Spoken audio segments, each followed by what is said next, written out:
That's lovely. Oh yeah, that's beautiful. This is my 2001 Audi TT. And today I'm hoping that we could save it. I have always wanted an Audi TT since high school, and I ended up finding one for super cheap, but there is one major problem.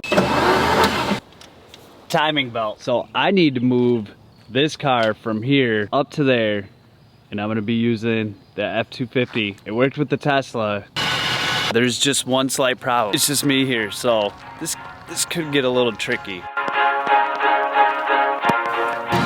Now the plan is to use this little strap to tow it with the F250, which is probably not the smartest idea. I need to get it closer so that I can use the winch to pull it up onto the lift, and I think this might work because this car isn't that heavy.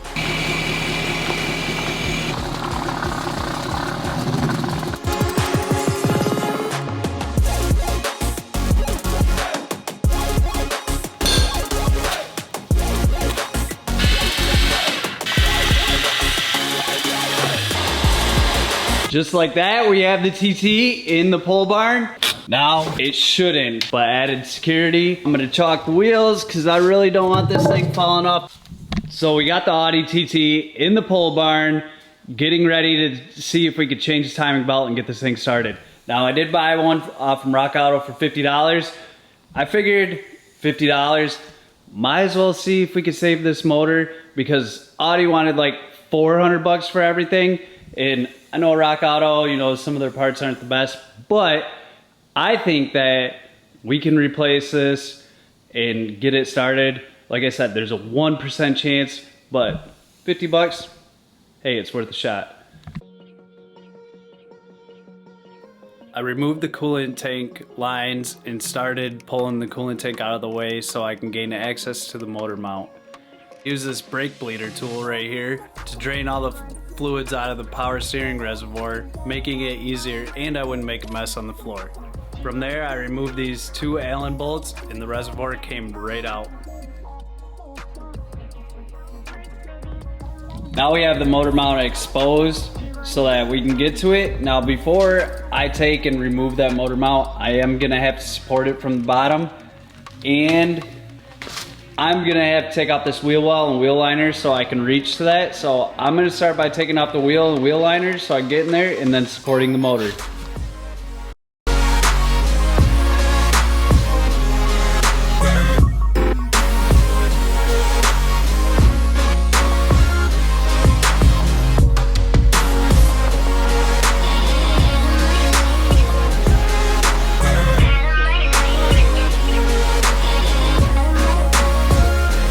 So I got the motor supported right here, just underneath right where the motor mount is.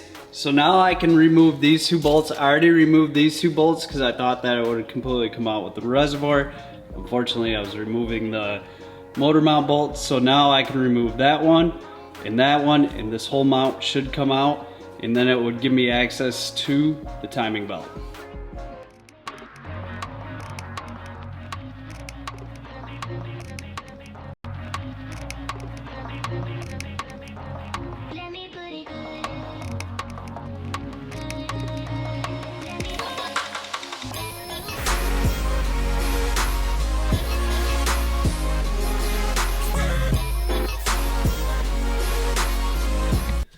So we have a slight problem here. This bracket, I am unable to get out. I did remove the serpentine belt thinking that it would make it easier for this to come out, but due to great German engineering, we cannot get that bracket out. And I'm gonna have to go underneath here and start removing some of this. And I think once I get that pulley off on the bottom here, I should be able to drop it out through the bottom. I'm not sure, but let's start removing stuff down here and see what happens. I started by removing the 4 Allen keys that hold on this pulley. After the 4 Allen keys were removed, I was able to hold on to each side of the pulley and wiggle it off from the crank. With the pulley out of the way, I was able to access the 4 bolts to slide off the timing cover. if you guys see right in here, this is all pieces of the timing belt, which could be a good thing or a bad thing because there is no grooves in this timing belt. I'm going to say that is a very bad thing, but it still might be okay because the owner did tell me that he just tried to start it one day and it stopped. So there's a good chance that the bottom of this motor could have seized up.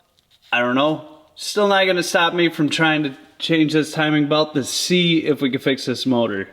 So this bracket is really tough to get out. So I had to call over the big dog to figure out how to get this stupid bracket out of the way so that we can get in here and replace this timing belt. So he's got a few ideas, but I just cannot figure it out. Just like that, 5 minutes later, literally 5 minutes later, he got it figured out. So to get that bracket out, you have to raise the motor up pretty high. And this back piece goes through the wheel well like this. That's how you get it out. It kind of curves and angles down. Back in might be another story.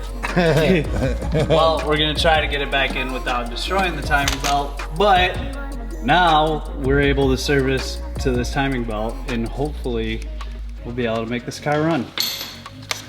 After removing the bracket out of the way, we were able to loosen up the tensioner, which allowed us to slide the timing belt off from the pulley to remove it. So that is one healthy belt right there. What do you want to do? You want to make a necklace out of this? I mean, here you go. Yeah, whatever we want to do. There you go. Yeah. You can wear that. Cool.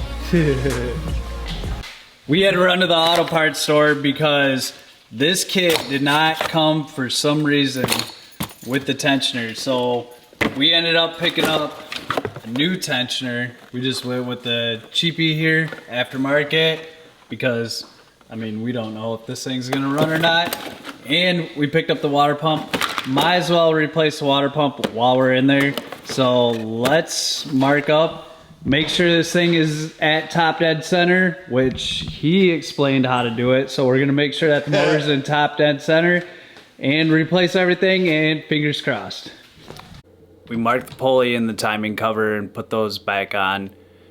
And then I put this huge breaker bar on so I could start turning the crank while my dad was up top with the long rod to see when the pistons were all the way up and all the way down. Because even if the markings were on, we just wanted to make sure that we knew where top dead center was. So we're pretty sure that we got that in timing because we made marks on this and on somewhere right there on this and lined it all up. And you've seen that my dad also checked for when the cylinders dropped, and we did get the marking on this right here lined up. So now it is time to put on the belt and see if this thing is going to start. So let's throw on the belt, then we can put on the tensioner and all the pulleys and everything, and hopefully we didn't just do all this work for nothing. Make sure all this stuff's out of the way so we don't suck anything into the belt there. How's it gonna? So we got the timing belt on the car. Now, I guess it's the moment of truth to see if this thing's gonna actually work. Remember, they said this is not possible, so we're gonna find out. We're just gonna run it for a second though. Yeah, we have no motor mount, nothing. Ready? Battery's dead. Hold on, battery's dead.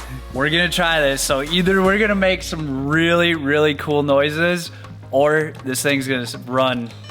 Ready? Yeah. It turned. It turned, it's still dead. Well, we're gonna have to, it started turning, which is a good sign. But, all right, moment of truth. Come on, just start. Come on, baby. Do we got any? It's turning over. So we tried to run a compression check on the car, but for some reason this compression check, I'm not sure if I broke it at some point, but seemed to be leaking. But then we pulled out the spark plug for cylinder 2 and realized, yeah, that's not good. Now the hole is completely worn out and you can't see down in there, so I went and picked up a borescope and I'm gonna show you guys what I can see in there. If you see right here on this chunk, it looks like something right there on the side was stuck in the piston head. Which now leads me to wonder what exactly happened, because if you could see that little piece in the Audi, in the cylinder head, I want to see what exactly is underneath that cylinder head. And I know what you're thinking. You're probably like, well, you just replaced the timing belt, you did all this work, but that's okay because when I get the new motor, I'm gonna swap over all the parts to make sure that that motor is gonna last and run for a while. So I'm gonna tear off the cylinder head and see what exactly happened inside this motor, because let's face it, I'm just curious. Now, I started by removing all the spark plugs and wires, which you can see right here. Then I moved on to removing all the 10mm bolts off from the valve cover so I could lift the valve cover out of the way. After the valve cover was removed, I ended up removing all the wires for the injectors and intake. And then with everything disconnected, I was able to lift the intake right out of the car. So it has been a few days, and to remove these head bolts, I found out you need this special bit, which is a T52, and I had to order it out from Amazon, so it took a few days for it to get here. So we're gonna be able to remove this head. Now, I think before we remove the head, we should remove these fuel lines so we can get them out of the way, because we don't wanna break anything up here. And this is gonna have to come off, so we're gonna start by removing the turbo outlet here, and then we'll move these out of the way. And then once all that's out of the way, we should be able to crack that open and lift the head off. I removed all the 10mm bolts, which held these clamps in, and then I had to get some of these hoses out of the way, so I was able to remove the turbo outlet.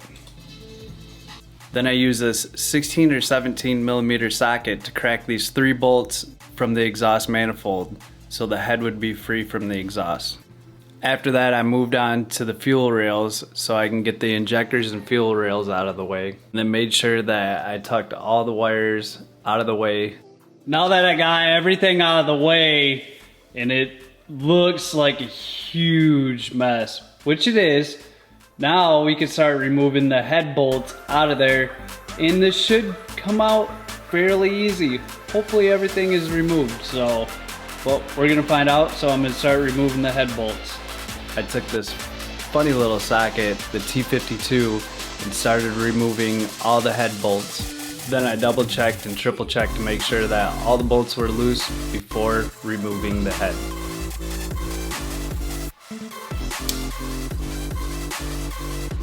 That, ladies and gentlemen, is the valve stuck in the head.